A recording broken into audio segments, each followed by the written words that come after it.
Hello to my fellow Torontonians and transit enthusiasts. I'm Trevor Parkin-Scabaris, the founder and CEO of Steampunk Junction. Today we're out front of the Annette Street Library in the old town of West Toronto Junction. We're going to go inside for an interview with a volunteer from our local transit museum. Hi, I'm Dave Reigate, volunteer member and operator at the Halton County Radial Railway Museum. I'd like to welcome you to Tales of Toronto Transit. So Dave, when did you first start volunteering at the HCRR? Well, I started in June of 1993 when I was 13 years old. So when did your interest in transit first begin? Well, I started at a very young age. My grandfather worked for the Toronto Transit Commission. He worked in the subways as a maintenance man. And through the TTC employee newsletter, The Coupler, we found out about the Halton County Radial Railway Museum. Unlike most small boys at that time, I loved trains and came up there and, of course, fell in love with the place. And every weekend thereafter was, can we go to the streetcar place? Can we go to the streetcar place? So I just continually badgered my parents and we'd go up a few times a year. And then when I was 13 years old, my mom said, here's an early birthday gift, and it was my membership card. Oh, nice. Yeah. So what roles have you had at the museum? Well, starting off as a junior member, I started off helping out with cutting the grass, moving parts around, maybe spray painting the odd part, and slowly moved up as I got older because for insurance purposes we have to make sure adults only can work on the vehicles, be it maintenance, restoration, operation. And when I got my license, I decided that I would become an operator. So I took my training and I've steadily moved along, and now I'm actually one of the trainers up at there training the new operators. One of the fun little things for the museum is my father is also a member and he is also an operator. And when the general public gets on the streetcar and they find out that they're on a train being operated by a father and son team, Oh, wow. they just love that, yeah. Do you have a favorite vehicle at the museum? Favorite vehicle? I love all the vehicles at the museum, of course. But my favorite one actually is W30. It's a work car. Okay. And it's of the type known as a PCC. And the PCC streetcar was widely used in North America and Europe. But this particular car originally came from Cleveland, Ohio. Really? And it became a streetcar here in Toronto for a number of years, was converted to work car service. And as a little child, I always remember seeing the grinding train going and wanting to ride it. I don't know the why. grinding train. But just maybe because it was this big yellow train that didn't look like anything else the TTC operated. And in 2002, the museum acquired W30 and 31, the rail grinding train. And that Halloween, we were able to operate for the first time, and I was finally able to get my ride on W30. Well, flash forward a few more years, and W30 is now pressed into service as a passenger car. We put seats back in the interior of the car. Oh, really? And of course, I said, I want to drive that. So, again, got to scratch off another thing off my bucket list, and I love driving that car. It's great to hear. If you could invest a large sum of money into this museum, what would you like to see happen? I would love to see all the vehicles restored, possible expansion, be it more display space.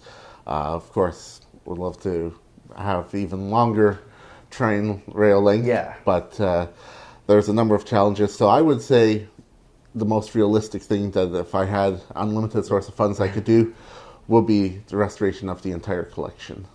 It'd be great to make some of them run again. That's right. It would be. There's nothing like watching a car that's been sitting for a number of years and undergoing a rebirth. Yeah. Put the pole up, see the lights come on, and watch it go down the rails again. Must be quite the sight. Is there a particular vehicle that you'd like to see run? My dream to see run would be two cars in the fleet, which are 1326 and car 55. These are the original two cars in our collection. Both are now over 100 years old. Wow. And again, as with anything that gets over 100 years old, you find that they reach the end of their natural service life. So that would make sense. But we have long-term plans to, keep the cars around, and if we're able to, we would certainly love to return them to service. Which one is car 55? Car 55 is from the Toronto Civic Railways. Okay. And the civic railways were founded after the city basically grew frustrated with the Toronto Railway Company, the Yes. private transit company running the streetcars in Toronto. The city would approach the Toronto Railway Company and ask them, would you run a streetcar here or here? And the Toronto Railway Company would say no. So they said, all right, fine, we're going to make our own streetcar company. Yes. So the Toronto Railway Company and the Toronto Civic Railways are the parents of the modern TTC. Oh, I see. So tell us a bit more about the TRC 327 car that's so well known from your museum.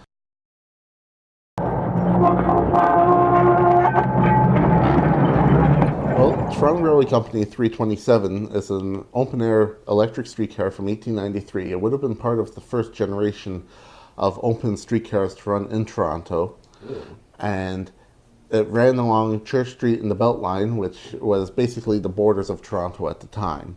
Yeah. The car would have run from about Victoria Day to about Labor Day, and was stored in the winter times.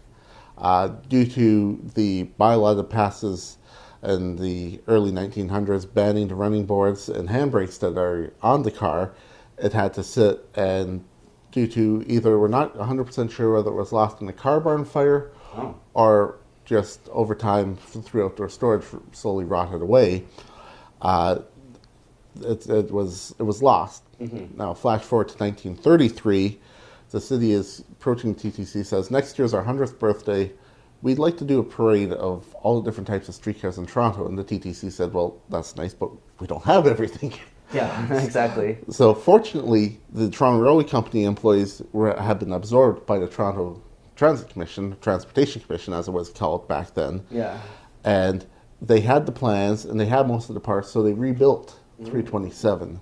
Okay. And she was used in parades and displays for about 34 years, from 34 to 68. Never carried a revenue passenger because of the bylaw. Oh, I see. When the TTC was now beginning to dispose of the historic fleet that is at the museum and in Ottawa and other museums. All over the place. All over the place.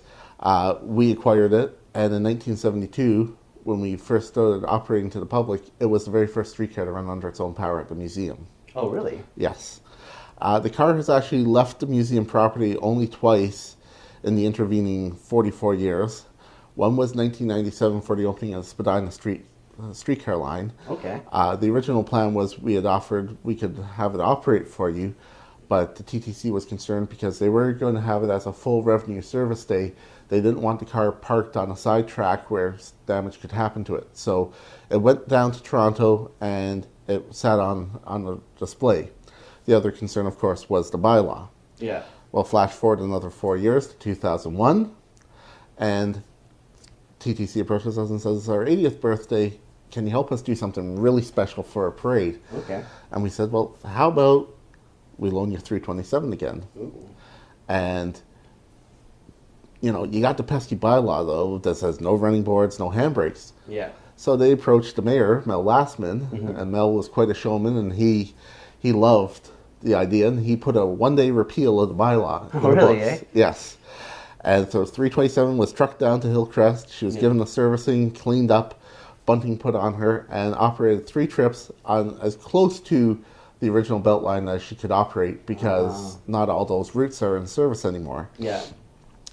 And the 3rd trip, which was the final trip to go back to Hillcrest to prep the car for it to return to the museum, myself and my grandfather, who was a pensioner by now, we were able to ride the car. Okay. So we got to ride it up to Bathurst Station, at which point they said, okay, all non-museum personnel have to get off the car. Oh, okay. So my grandfather stands up, and I said, I'm a museum personnel. So, lucky you. So sit back down. We're going all the way. So it was quite fun to ride that car going down and up Bathurst Street hills. Yeah. What's also fascinating about it is our museum trackage is all open like a railway, and 327 gives you quite an authentic bumpy ride as what it would have been in the 1800s. Oh, yeah. But on paved trackage, 327 is a remarkably smooth running car. I'd assume so. And you'll never see Torontonians friendlier than a vintage 1893 open-air streetcar rolling down the streets of Toronto. Oh, yeah. Cars were beeping their horn. People were saying, "Is that the new summer streetcar for Toronto?" And New, say, yeah, oh, yeah. "Come on up to the Halton County Radial Railway Museum, and sure, that's where you can ride her all summer long." Yeah, I guess so. So now you had mentioned that the open cars didn't come around to 1893. So does that mean the whole first year of the closed cars, there was only closed cars? For the electric cars, yes. Prior to that, they would have all been horse cars, which they had open-air horse cars and open-air closed horse cars. Okay. Because, of course, our Canadian winters were not what they are today. Oh, no. So 306 is a representative of what would have been one of the first classes of closed-body car in Canada and Toronto. Now, being closed-body, yes, it protects you from the wind, but it wasn't a very warm car. I wouldn't. Yeah, I didn't think so. The original electric cars, some of them didn't have stoves yet. No. And so they had straw on the floor for you to dig your feet underneath. Straw, eh? That's right. Well, you'd retired the horses now, so you had a few tons of hay left. So. I guess so.